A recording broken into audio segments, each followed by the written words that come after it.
proyecto que estamos realizando en colaboración con mis asesores, técnicamente el doctor Ernesto Osorio.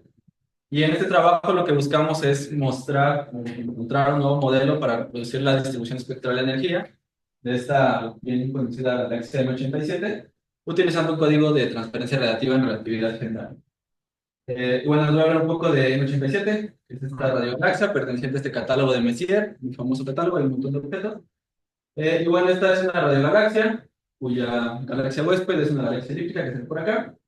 Y bueno, es una radiogalaxia que pertenece a la familia de los AGNs, que tiene esta estructura de gran escala, tiene una extensión de algunos cuantos kiloparsecs, que son conocidos como jets relativistas. Entonces, este es material que está viajando desde el centro de la galaxia, donde creemos que hay un agujero negro supermasivo, y el material es acelerado por diferentes procesos que forman este jet, ¿no?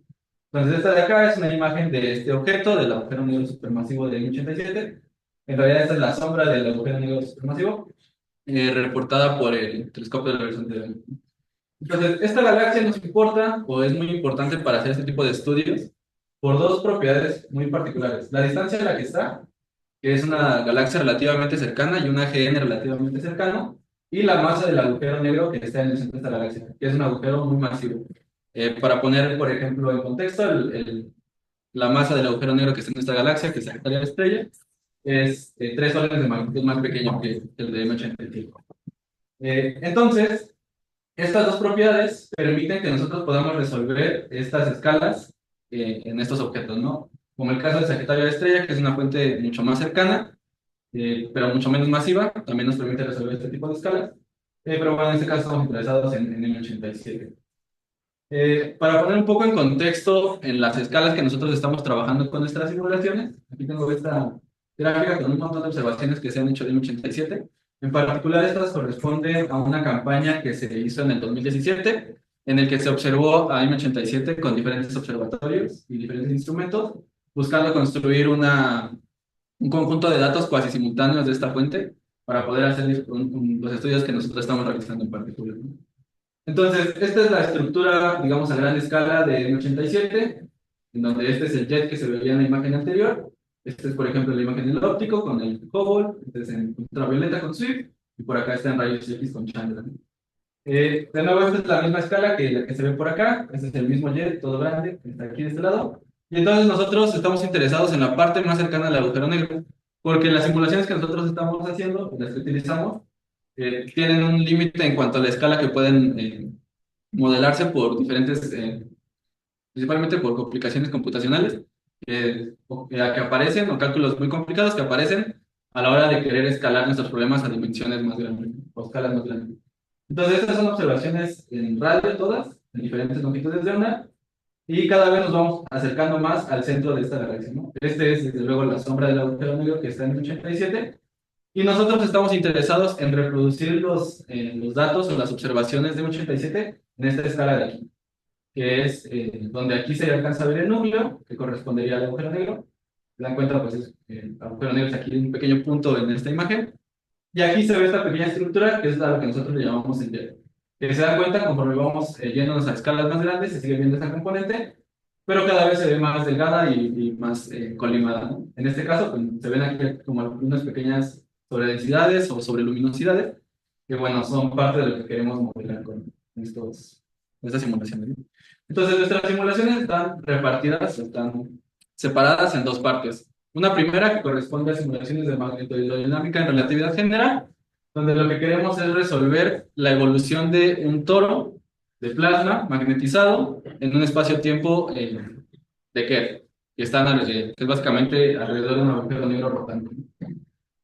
Nosotros en este trabajo no estamos realizando las simulaciones de GRMHD, las estamos tomando de este paper de, de Alejandro y de Christian Fromm, en el que ellos hacen un análisis muy parecido, solo que nosotros estamos implementando un nuevo modelo que es el que les comentaré en un momento. Pero bueno, en esta simulación de GRMHD, lo que nosotros hacemos es resolver estas tres ecuaciones: conservación de masa, conservación local de tensor de energía y momento, y las ecuaciones de Maxwell en su forma covariante, ¿no? Que son las que están representadas de este lado. Esto se hace en este código BAC, que es Black Hole Accretion Code, que es un código libre. Entonces pueden utilizarlo si gustan para hacer sus propias simulaciones de GRMHD. Y bueno, nosotros estamos haciendo esas simulaciones en la aproximación de la magnetohidrodinámica ideal, en la que básicamente estamos ignorando la resistencia, la resistividad eléctrica, y también pues, estamos considerando que solo hay contribución del campo magnético, es decir, no tenemos contribuciones del campo eléctrico. Para resolver o para hacer estas simulaciones, los dos métodos numéricos principales que se utilizan son volúmenes finitos y este método que se conoce como captura de choques de alta resolución. Si quieren más detalles podemos comentarlo, pero de nuevo esta no es la parte en la que yo me estoy enfocando. Podemos comentar si gustan saber un poco más. Para la condición inicial de estas simulaciones se parte de un toro que está en equilibrio hidrodinámico con el agujero negro rotante de Kerr que está en el centro del sistema. Y después este disco, que es la condición inicial, se perturba, perturbando las propiedades del plasma con un ruido blanco directamente en la presión. Y una vez que se perturba, dejamos evolucionar este sistema, se generan inestabilidades magnetorrotacionales y estas son las que promueven toda la dinámica que se observa en el objeto, ¿no? Y esto, a su vez, lleva a la formación de un jet relativista. Eh, ¿Puedes ponerle play, por favor? Gracias. Entonces, aquí es un video para dar más claramente una idea de cómo están hechas estas simulaciones. Este es el toro de material magnetizado que está en equilibrio hidrodinámico en un principio con el agujero negro, que es esta bolita que se ve aquí al centro. Se perturba entonces nuestro disco o nuestro toro y se deja evolucionar. Pues van viendo que todo el plasma se empieza a mover, el campo magnético también le empiezan a pasar cosas. Y en algún punto el campo magnético se empieza a enredar, empiezan a haber líneas de campo que se rompen, que se cruzan, y esto pues genera inestabilidades en todo el disco. Estas líneas amarillas son precisamente el campo magnético. eh, y pues justo estas líneas de campo se empiezan a romper y se da un efecto que se conoce como reconexión magnética, en el que básicamente cuando tienes dos líneas de campo muy cercanas entre ellas que van en direcciones opuestas, las líneas se pueden romper y se reconectan con las otras líneas, por así decirlo. Y esto es un mecanismo para acelerar partículas a muy alta velocidad. Y precisamente es uno de los mecanismos que se cree que podrían originar los jets relativistas en este tipo de sistema. Entonces, ahora ya en esta etapa final, se ve que el campo magnético ya está todo enredado, y entonces esto es lo que forma estas estructuras que son los jets relativistas que nosotros aquí está el disco de acreción, y este es el jet relativista con su counterjet del otro lado. Y bueno, esta es una animación que hicieron en Frankfurt, Oliver Port y Luciano Bezzola, para que lo conozcan, digamos mucho. Y bueno, eso para poner un poco de contexto. Después, la parte en la que yo me estoy enfocando más es esta segunda parte de simulaciones, que son las simulaciones de transferencia radiativa en relatividad general.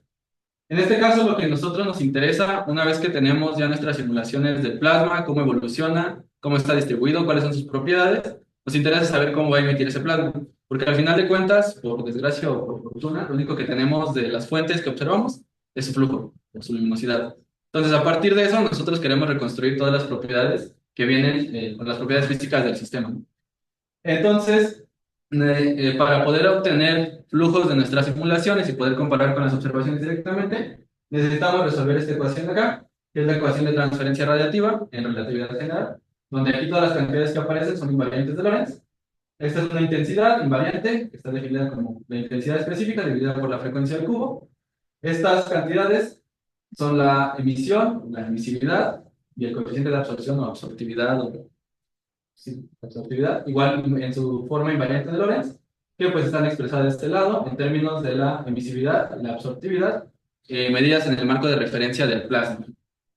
Si se dan cuenta, bueno, más bien, esta ecuación se puede desacoplar en dos ecuaciones, una utilizando la definición de la profundidad óptica, que es esta tau, y entonces pues nos quedan estas dos ecuaciones, que ya solo están en términos de J0 y alfa 0, que son la emisividad y la absortividad en el marco de referencia del plasma.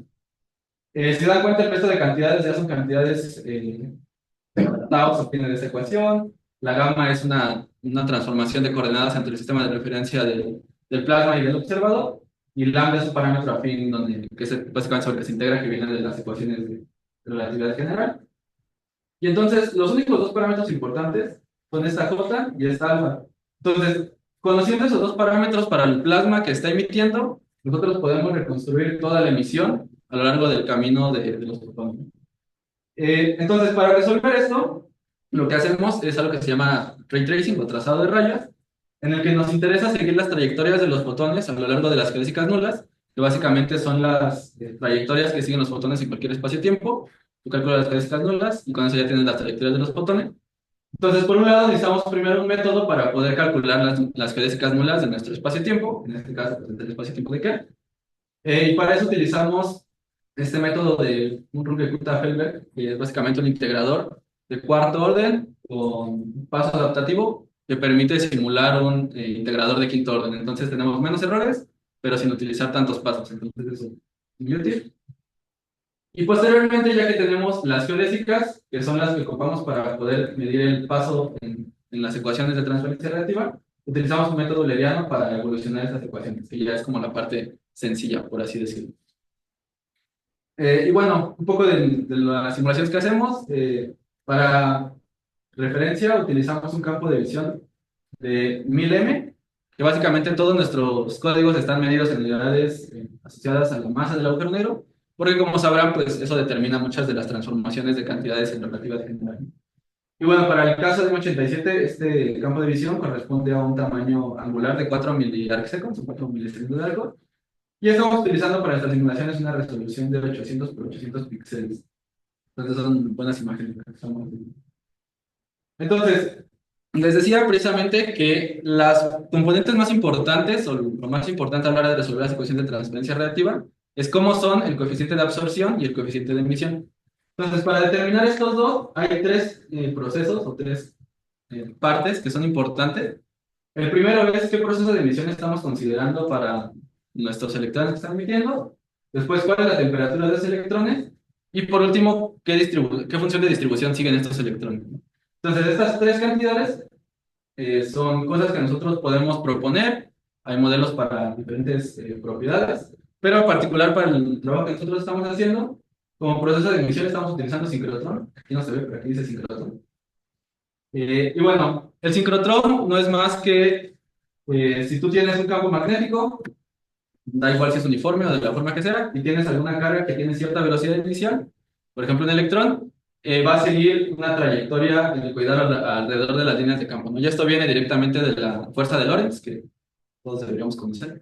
Y bueno, entonces con la fuerza de Lorentz tú puedes encontrar cuál va a ser la trayectoria que siguen estas partículas cargadas.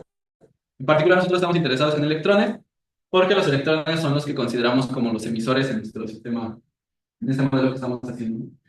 Entonces, con este fenómeno, con este proceso, tú puedes calcular cuál va a ser la emisividad para el sincrotrón y la absortividad para el sincrotrón. Hay muchos trabajos que se han hecho, hay muchos libros al respecto. Uno de los más famosos es el Rybicki de procesos radiativos, donde vienen derivadas todas estas ecuaciones, son talachas y talachas y talachas. Pero bueno, si quieren checarlo, pues ahí está el Rybicki. Y si no, también están estas dos referencias de Pandía y ¿no? Bueno, no fue el primero, hay otra referencia más que lo usaron originalmente. Pero bueno, básicamente se puede llegar a estas expresiones para los coeficientes de emisión y de absorción, en los que aparece, si se dan cuenta, aquí está F, es la función de distribución de electrones, y después aparecen un montón de cantidades relacionadas con las propiedades de los electrones, ¿no? Aparecen un par de ángulos, θ y psi, uno está asociado con el, θ está asociado con el ángulo que hay entre el fotón y el campo magnético, psi está asociado con el ángulo que hay entre la velocidad de los electrones y el campo magnético, y bueno, el resto son cantidades o sea, constantes o el campo magnético, beta es la velocidad dividida por la velocidad de la luz. Y bueno, aquí lo importante y lo que es relevante notar es que se dan cuenta esas son expresiones bien complicadas, que básicamente no se pueden integrar analíticamente. Entonces, de cierta forma, necesitamos nosotros calcular esto numéricamente y de una manera eficiente en la que podamos pues utilizarlo para las simulaciones que nosotros hacemos, ¿no? Idealmente, o sea, lo ideal sería hacer estas integrales en cada punto del espacio en el que nosotros estamos haciendo nuestra simulación, pero eso no es eficiente computacionalmente. Entonces, para hacer esas cosas, hay unas expresiones a las que se llega con aproximaciones, bueno, no son aproximaciones, más bien es un ajuste que se hace a simulaciones o integraciones numéricas para diferentes valores, se hace después un ajuste y entonces llegan unas fórmulas empíricas para poder calcular estos coeficientes a partir de las propiedades del plasma. Pero bueno, no me meteré mucho en detalle con eso. Ay, pero-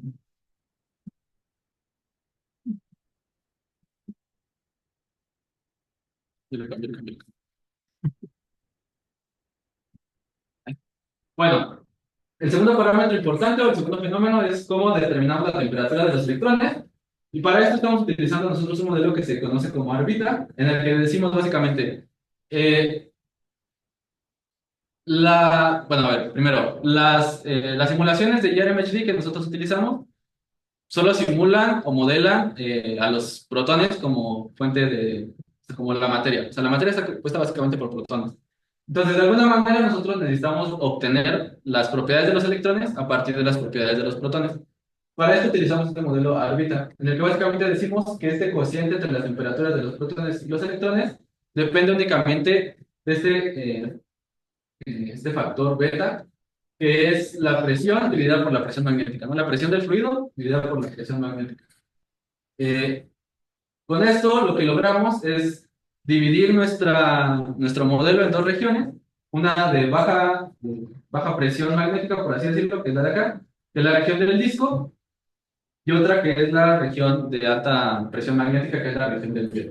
Lo que esperamos en los modelos siempre es que la región del jet esté más magnetizada que la región del disco. Entonces, este modelo lo que nos permite es fijar con estos parámetros Abloh y Archive los valores de la temperatura respecto a la temperatura de los protones en la región del jet y en la región del disco, ¿no? Si se dan cuenta, esta función lo que hace es comportarse más o menos como una sigmoide, en la que en la región del jet pues, la temperatura está fijada por el parámetro Abloh, y en la región del disco la temperatura está fijada por el parámetro Archive. Y bueno, una vez que tenemos este cociente de temperaturas, podemos obtener esta otra temperatura de los electrones, que en realidad es una temperatura dimensional, que después pues, habría que convertir a unas cantidades físicas que podamos utilizar. Finalmente, tenemos la función de distribución de los electrones. Para este trabajo estamos considerando la distribución kappa, que es una distribución que en el límite de baja energía corresponde a factores de Lorentz bajos. Se parece mucho a la distribución térmica, en su caso relativista, es la distribución de Maxwell-Joubnet. Y por otro lado, en el caso de altas energías o para altos factores de Lorentz, tenemos que va a tender a una ley de potencias, en el que el índice de la ley de potencias o el índice espectral va a ser el valor de kappa menos 1.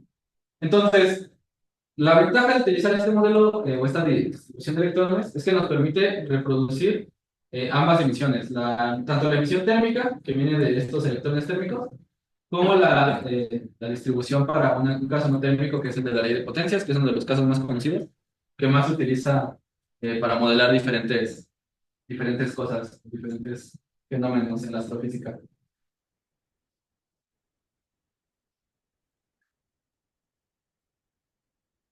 Y bueno, ahora, necesitamos alguna manera de poder conectar todas las propiedades que nosotros sacamos de nuestras simulaciones de IRMHD con las propiedades asociadas a la emisión.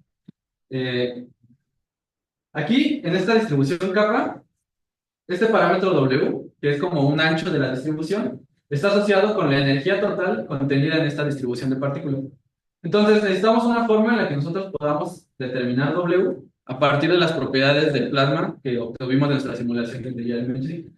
Entonces, para eso está esta relación que se parte de un esquema en el que suponemos que la energía total de nuestra distribución de electrones tiene dos contribuciones. Por un lado, la energía térmica, que está asociada a la temperatura de los electrones propios, y por otro lado, la asociada a la energía magnética, que viene dada por el parámetro de magnetización, que es este que aparece acá. Lo que se hace aquí con este modelo es conectar estas dos energías para decir que la contribución a la energía total viene precisamente de estas dos, ¿no? De una parte térmica y una parte magnética. Aquí aparece un par de parámetros libres, que son esta epsilon y este radio de inyección. Esta epsilon básicamente nos dice qué tanto estamos considerando que nuestra energía magnética va a contribuir a la energía de nuestras partículas.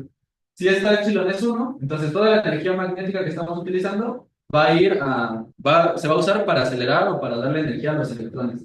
Y si esta epsilon es 0, entonces pues tenemos el caso contrario, en el que nada de esta energía magnética se utiliza para darle energía a los electrones. Y este radio de inyección es básicamente a partir de donde estamos considerando que el campo magnético contribuye a la energía de los electrones.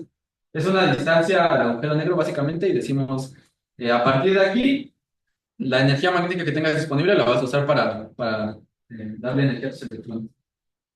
Y bueno, finalmente nos falta determinar este valor de capa, que es el exponente de la distribución de acá. Se aparece aquí, también en el ancho de la distribución. Y para esto se utilizaron, o sea, se utilizan simulaciones de particle Excel. En este caso estamos utilizando una expresión de Ball y colaboradores que tuvieron en 2018, donde justamente hicieron simulaciones de particle Excel en 2 dimensiones. Dejan ahí electrones y protones evolucionar, campos magnéticos, tienen un plasma magnetizado y ven qué pasa con los electrones. Con eso ellos construyen una distribución de electrones siguiendo una ley de potencias, le ajustan una ley de potencias y a partir de eso encuentran una expresión para el exponente P de la ley de potencias. Pero nosotros, como dijimos, podemos relacionar el coeficiente P o este exponente P con la capa simplemente sumándole 1. Entonces lo que hacemos es tomar esa expresión para P, sumarle 1 y entonces ya tenemos nuestra expresión para capa. Y bueno, lo que estamos haciendo de nuevo, o sea, todo esto que he platicado, ya es un trabajo que hizo Alejandro junto con colaboradores. De hecho, está el paper publicado en Nature. Es un paper del PhD, de hecho. eh, y es algo que ya está hecho. Entonces, lo que estamos haciendo ahora es introducir este modelo de plasmoide, en el que básicamente lo que queremos es poner esta estructura, que se llama plasmoide o hotspot o no, dependiendo de quién le pregunte. Pero básicamente es una sobredensidad en el jet que se va moviendo a cierta velocidad a lo largo del jet, que va creciendo en el jet, ¿no? Entonces, este es el modelo que nosotros estamos implementando ahorita. Hay varios parámetros asociados a este modelo que se incluyen a los parámetros libres de los modelos originales, por así decirlo, entre los que están la amplitud del plasmoide, el tamaño del plasmoide, cuál es la velocidad inicial y cuál es la posición inicial. Lo que estamos haciendo para modelar la emisión y la absorción del plasmoide es considerar la emisión y la absorción del fondo, la que ya está en el jet, que viene de las simulaciones de JRMHD directamente, y simplemente multiplicarla por un factor de amplitud y una exponencial.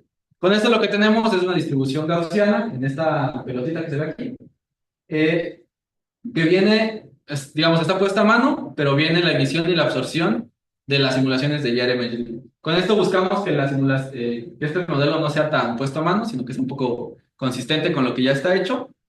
Y pues justo ahorita es el modelo que estamos trabajando.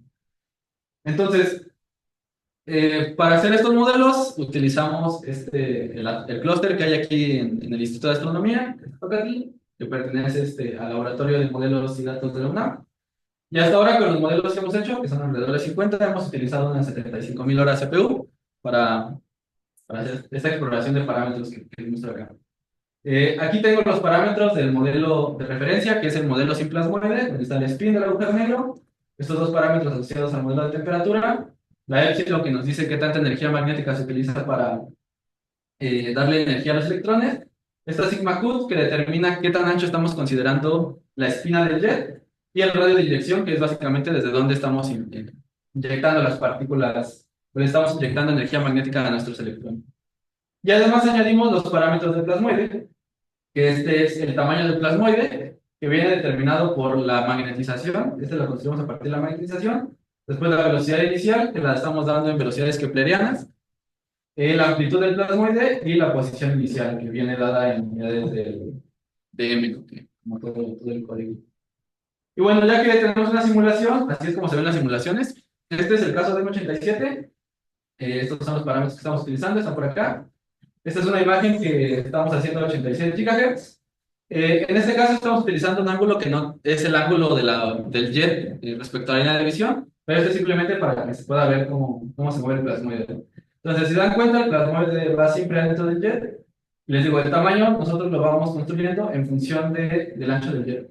Entonces, nosotros podemos decirle que llegue hasta acá el jet, o que sea más delgado, más ancho, más pequeño. Y pues la velocidad es la que está por acá, ¿no? En este caso también estamos utilizando una amplitud muy grande para que sea visible el plasmoide a lo largo de la simulación. Y pues así es como se ven nuestras simulaciones en resolución infinita, digamos. Y bueno, la idea, al final de cuentas, es que nosotros queremos comparar la emisión de esta cosa. ¿Cómo es la emisión de esta cosa? con observaciones reales de M87, ¿no? Entonces, para eso, recientemente, bueno, este primer paper no es tan reciente, es del 2021, pero durante las observaciones del IHT de M87 en el 2017 y en el 2018, se hizo una campaña para observarlo con un montón de telescopios. Aquí a la derecha pueden ver todos los instrumentos y telescopios que se utilizaron en esta campaña para observar todos al mismo tiempo a M87. Con esto buscamos tener observaciones cuasi simultáneas que nos permitan construir una distribución espectral de energía que sea correspondiente a un mismo estado de actividad de la fuente. Entonces, estas observaciones son las que nosotros estamos utilizando para ajustar nuestros modelos junto con las observaciones del 2018. Estas son para el 2017, pero hay un paper exactamente igual, o sea, son literal una copia del otro, para las observaciones del 2018. Eh, es igual, los mismos autores, entonces pueden checarlo. Y está interesante. Y bueno, entonces lo que obtenemos, y aquí con mucho cuidado, que son resultados preliminares, para que tengan en cuenta que todavía no son los modelos definitivos, pero pues aquí les muestro una gráfica del SED. Estos puntos en azul y rojo son los puntos observacionales de estas campañas de observaciones cuasi simultáneas.